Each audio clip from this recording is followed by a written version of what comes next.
Assalamualaikum warahmatullahi wabarakatuh.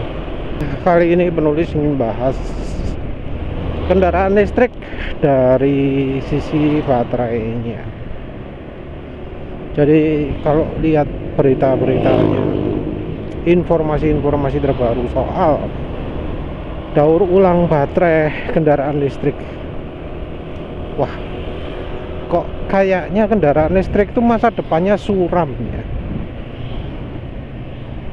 Suram kenapa? Karena kendaraan listrik itu membutuhkan bahan baku yang langka, bahan baku yang harus digali, bahan tambang, bahan yang tidak terbarukan. Dan yang jadi masalah adalah recyclability-nya, kemampuan untuk bisa direcycle itu sedikit sekali. Bahkan butuh teknologi sangat tinggi, yang artinya biaya nggak murah untuk bisa merecycle yang bahan langka-langka itu. Jadi mungkin yang bisa direcycle yang jelas itu adalah plastiknya, wes itu jelas. Aluminiumnya, wes itu jelas. Terus tembaganya, ya wes itu jelas. Nah, ada yang sulit, yaitu bagian dari elektroda baterainya. Bagian elektrodenya, bagian dalamannya, internalnya itu ada nikel, litium, kobalt, mangan, sama satu lagi grafit ya. Bagian yang tidak bisa direcover, paling enggak tenaga teknologinya belum mapan, itu adalah litiumnya, manganis, dan kobaltnya.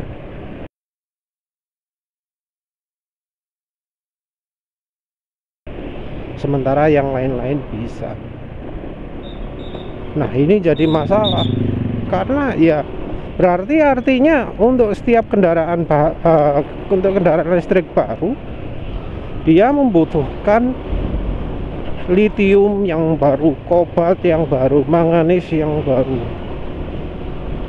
Padahal ya nggak bisa direcycle dari kendaraan yang lama. Belum lagi soal recoverability-nya dari nikelnya, ya rasanya nggak mungkin lah 100%. Pasti ada cuma berapa persen gitu. Walau masih banyak pengembangan untuk ini, tapi di zaman sekarang ini nggak bisa begitu. Artinya kan bergantung pada bahan tambang. Nah, bahan tambang selain dari merusak alam dari cara penambangannya, karena nikel itu ditambang dengan cara yang tradisional, yang ya katanya nggak manusiawi, macam-macam gitu ya.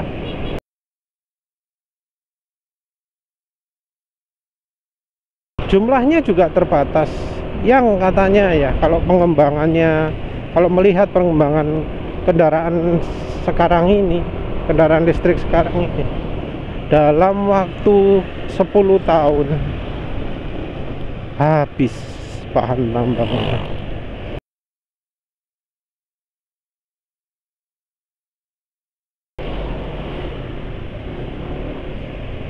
Sepuluh tahun habis. Padahal ini sekarang tahun berapa ini? 2022. Katanya Indonesia mau 100% listrik tahun 2000 berapa? 30 atau berapa? Berarti nanti zaman Indonesia dijanjikan full kendaraan listrik semua, bahan baku untuk baterainya kendaraan listrik sudah habis, sudah punah, yang artinya harganya akan sangat luar biasa. Jadi ini kayak ibarat nggak ada masa depan gitu loh. Kendaraan listrik kan ya mengandalkan baterai toh ya. Nanti baterai 10 tahun lagi harganya bisa naik 2 kali lipat, 3 kali lipat kalau misalnya bahannya jadi langka. Harga yang sekarang sudah mahal bisa lebih mahal lagi. Belum lagi soal kerusakan alamnya.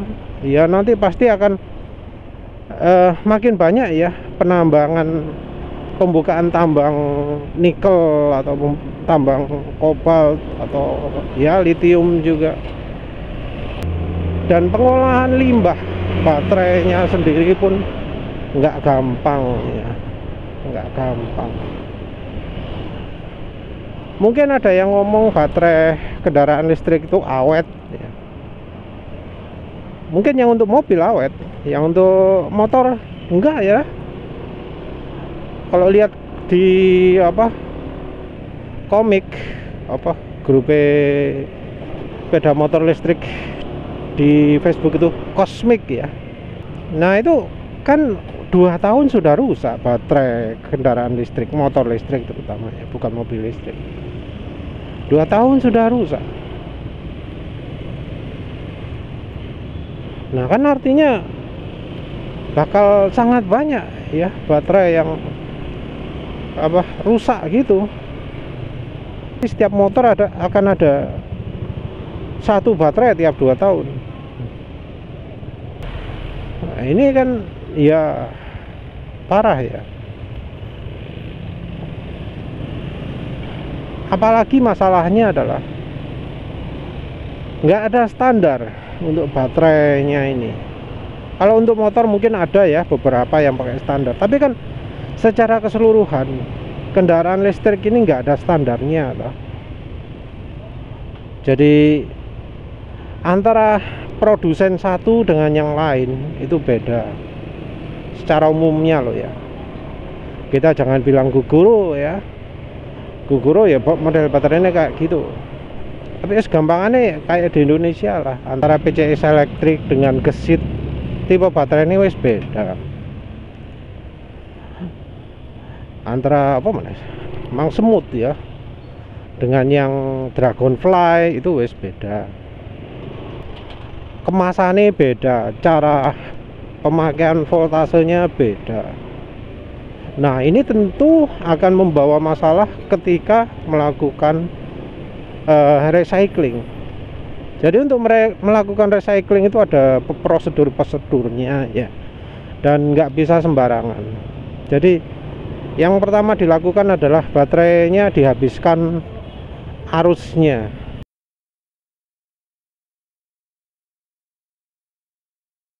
Entah nggak bisanya pakai apa, tapi yang jelas nggak mungkin di konslet no.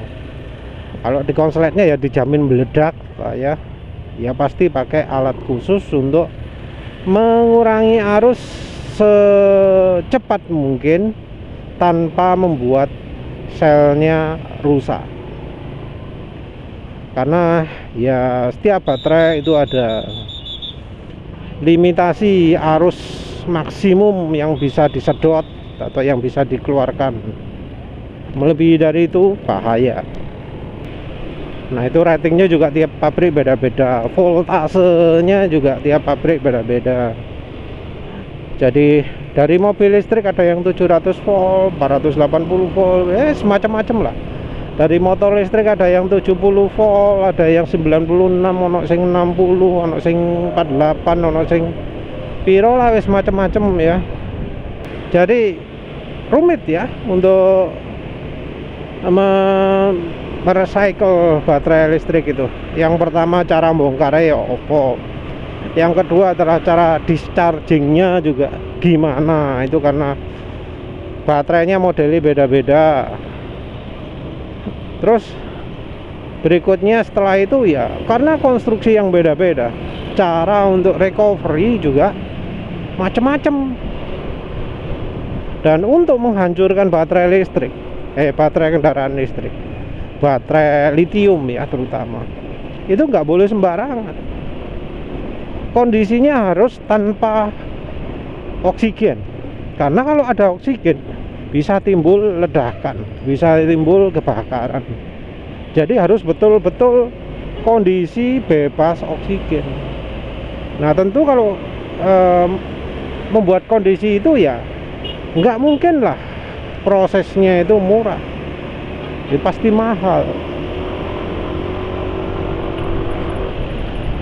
Mungkin secara teknologi ya memungkinkan untuk memproses sangat efisien, tapi dari sisi ekonomisnya bisa jadi kan nggak bisa diproses secara secara murah gitu.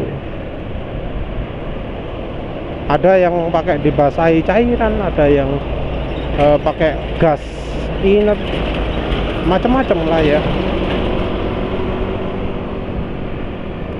Dan itu teknologinya juga teknologi patent pending, artinya nggak semua perusahaan bisa melakukannya. Yang perusahaan pengolah baterai limbah kendaraan listrik itu kan rasanya cuma 2 ya yang terkenal, yang lain-lain nggak perhatian ya. Itu masih dalam tahap peleburan aja. Ada contoh dari punyanya VW gitu, mulai dari bungkus luar plastiknya itu digerus macam-macam ya, tentu kondisinya udara hampa atau tanpa oksigen ya, digerus pakai alat besar gitu ya.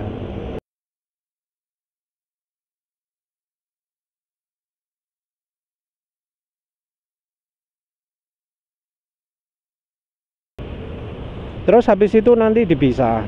Untuk misahkannya sih sebenarnya nggak terlalu rumit gitu ya.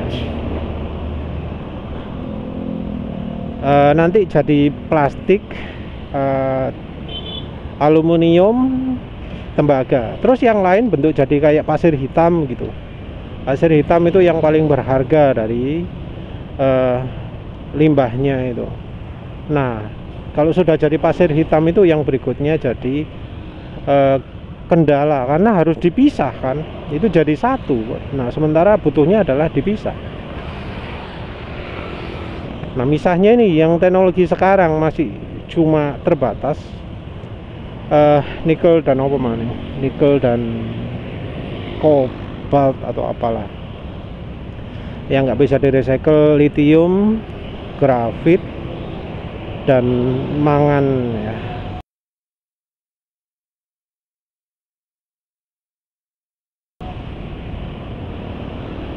Wes itu nggak kebayang kalau kemudian akhirnya banyak muncul sampah-sampah baterai gitu, terus nggak ada yang nangani. Jadi serumit itu ya prosedurnya, bongkarnya sulit, untuk merecycle-nya sulit, dan nggak mungkin pakai seadanya, harus yang biaya tinggi.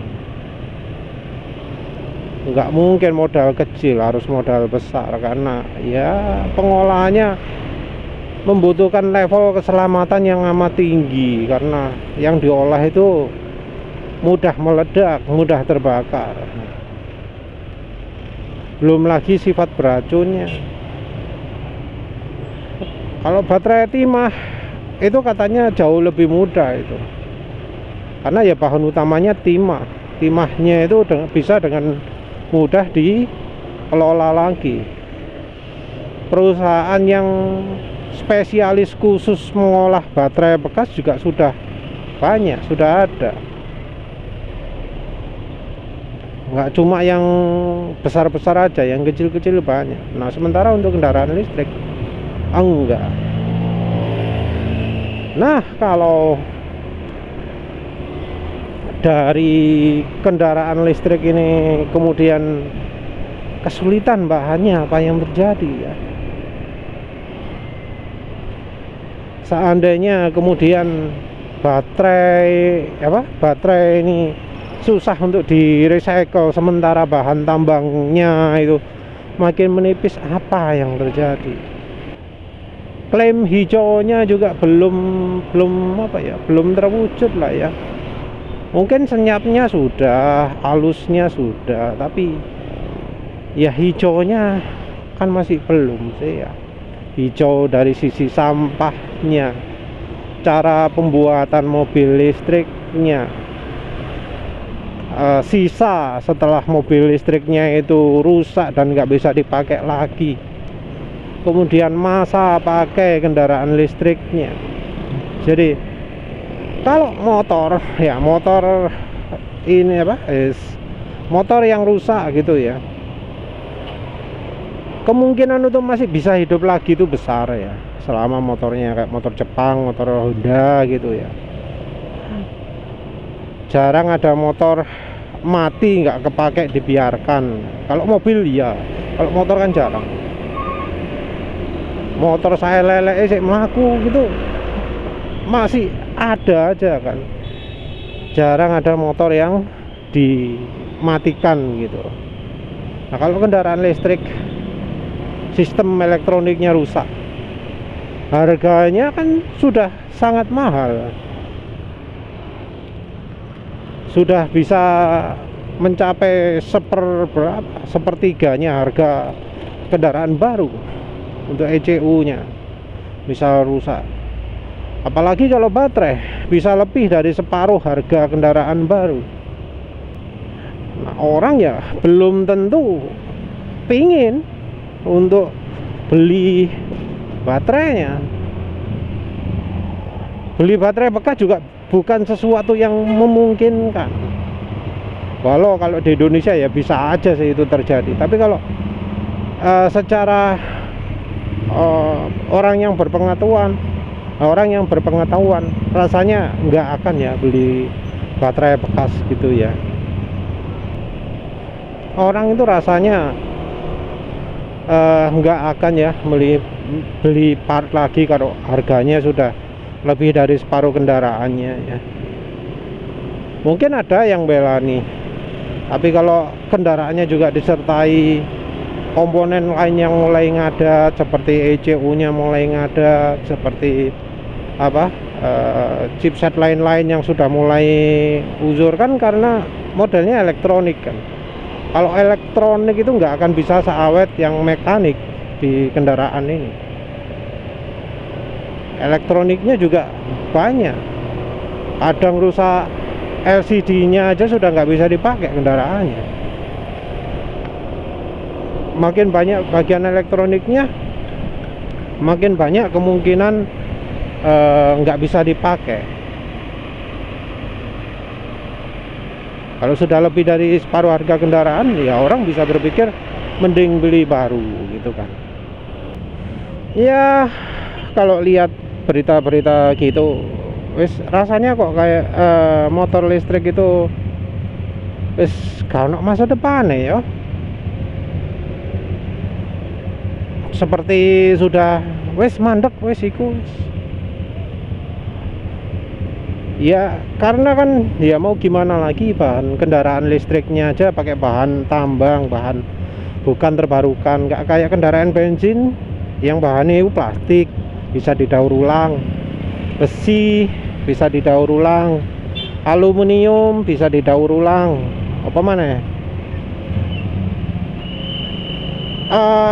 motor sudah nggak jalan pun partai dijual masih laku kan. Yang jelas recyclability-nya kendaraan bensin itu sangat tinggi,